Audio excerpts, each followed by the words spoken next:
can I ride up on your shoulders? When you put me on your shoulders, can I reach the ceiling? On your shoulders, should we touch the sky?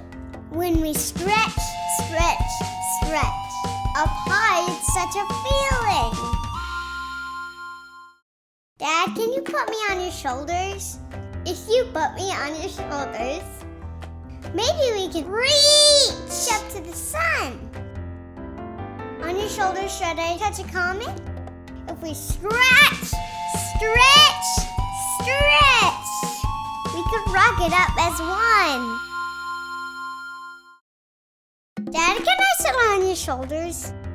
When you put me on your shoulders, we can reach a galaxy. On your shoulders, could I fly through space? When we stretch, stretch, stretch in place, there's nothing we can't see. Now I stretch back through the galaxy, past the comet's tail, stretch around the sun, and back to Earth, and past the clouds I sail.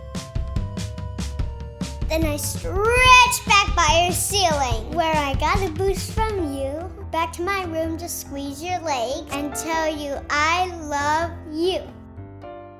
Never stop reaching, and don't be afraid to ask for a boost.